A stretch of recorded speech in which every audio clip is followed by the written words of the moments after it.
This video is part of a larger playlist featuring a bunch of great videos from a bunch of great YouTubers. And we're all talking about the same thing, handy tips for new grads.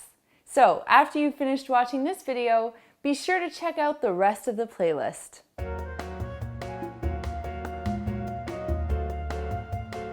Now, I remember shortly after I graduated, I was faced with the reality of living on my own. And I'll be straight with you. It was pretty intimidating for several reasons, not the least of which that I would now have to clean and care for my own place, something I hadn't done before. And let me put it this way, I haven't always been a cleaning expert. The problem was, I didn't even know what to buy to keep in my new home. I didn't have an overflow of discretionary income, and I didn't exactly want to spend my cash on cleaning products. And when a cleaning problem presented itself at home, I never had the right stuff to get the job done. And to make things worse, I hated and avoided the cleaning aisle. The cleaning aisle is one of the most overwhelming places in the entire world, perhaps only eclipsed by Disneyland.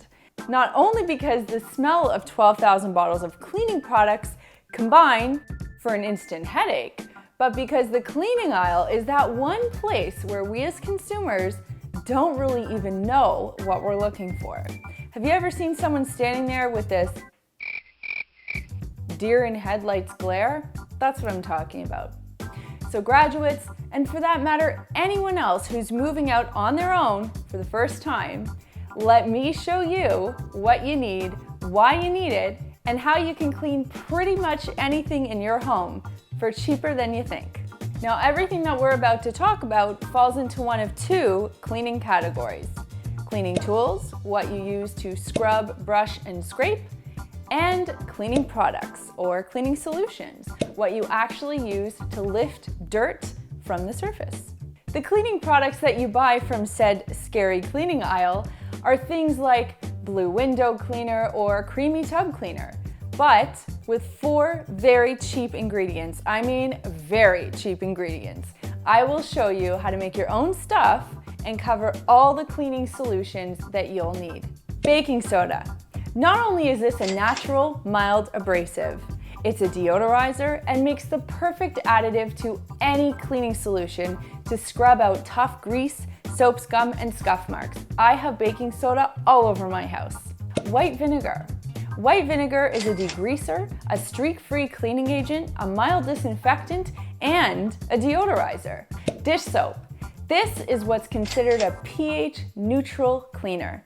Anytime warm soapy water is called for, this is what you want to use. And finally, rubbing alcohol. Now this is a disinfectant, which can be used to clean and sanitize surfaces and points of contact which harbor germs and bacteria. And as an added bonus, rubbing alcohol dries in an instant. And that's it. You now have the 4 simple cleaning products that you need to create a gaggle. Yes, I said a gaggle of cleaning solutions. How about your own all-purpose cleaner? Just mix 1 part dish soap to 20 parts water. Want to make your own disinfectant? Just use 1 part rubbing alcohol to 1 part water. How about a tub, tile, and toilet cleaner instead of buying that cream cleanser? Just use 1 part vinegar, 1 part dish soap, and sprinkle baking soda over the soiled area for added abrasion. And finally, what about your own glass cleaner? Just use 1 part white vinegar and 1 part water. So simple, so effective. For more detailed instructions on those recipes, why don't you check out this video right here? It has all of the recipes I just shared, plus a great stain remover recipe. So I'll put the links to this video in the description box below. Now, let's get to the cleaning tools that you're going to need.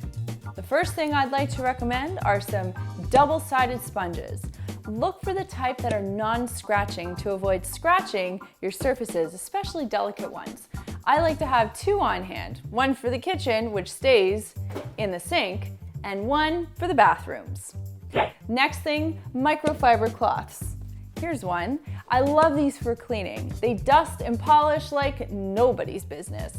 I usually have 5 on hand, but more never hurts. Invest in one good optical cloth as well. You usually get these with electronics or glasses, and they're great for cleaning your electronics. They're also really long lasting. Both of these are. They can be washed up to 500 times. Just don't wash them with any fabric softener. The next thing you'll need is a cleaning toothbrush. And guess what? These are free, so long as you go to the dentist on a somewhat regular basis. You can just use your old toothbrush for cleaning hard to reach areas, just like in your mouth. You'll be amazed at how many uses you can find for these. Just make sure that you sterilize them between each use, so you can throw them in the dishwasher or you can soak them in some rubbing alcohol and water. The next thing I like is paper towel. We all know what that looks like.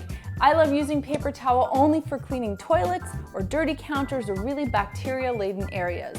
That way I can simply crumple it up and throw the paper towel away afterwards. Toilet bowl brush. Obviously, just get one with a cup holder, and you guys know where this goes. How about a pair of rubber gloves? I don't know, I'm really torn about these. I love them sometimes and I hate them sometimes. So they're totally optional and they're up to you. You'll also want to invest in a mop and bucket, and a good quality one. Let me show you mine. This is a microfiber twist mop. This is mine, and you can tell it has been put through the ringer, literally. I mean, the ringer bucket. So you want to make sure you get a mop and a good strong ringer bucket. The better ringer you have, the better wrung out your mop will be, the less water you leave behind on the floors, all is good. Now my next recommendation is where things get a little bit dicey. And guys, I'm gonna recommend that you get yourself a vacuum. Now, a lot of folks don't want to invest in a vacuum because they feel it's a lot to store, it's too expensive, it's useless, or a combination of any of those three. But the truth is, if you don't like dust in your house, you need to get a vacuum. If you have pets at home, if you notice that there's always dust floating around, or that even a day or two after you've done your dusting, it's resettling, that's because there's a lot of dust floating around in the air, and obviously you can't see it. The only way to get rid of that dust is to vacuum. Sweeping only kicks it up and lets it resettle later. So guys, I'm going to tell you, get a vacuum. Ask for one as a grad gift or start to save for it. You can even look online and see if you can buy a used one.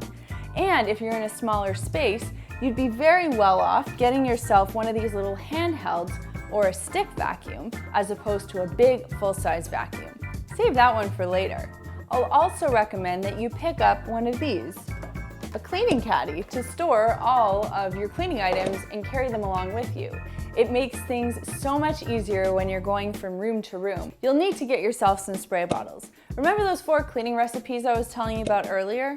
Well, if you can find yourself 4 little spray bottles, either from the dollar store or even old cleaning products or hair products that you had around that you don't need anymore, you're all good. You're gonna have all the cleaning products that you're gonna need in your home. So if you're going to reuse old spray bottles, all you need to do is make sure that you rinse them out really well and that you label them clearly, because they're not going to contain what they used to contain. Not including my vacuum and including the mop and bucket, I spent about $50 for all of this cleaning stuff that you see around me. And moving forward, these cleaning products can be replaced for only pennies per bottle. How's that for saving money? Moving into a new space is really exciting. Caring for new space doesn't have to be daunting. So remember, if you have any other cleaning questions, you can leave them in the comment box below. I try to get back to every single one of your questions. And don't forget to hit subscribe, which is right down there, to catch all of our great cleaning videos.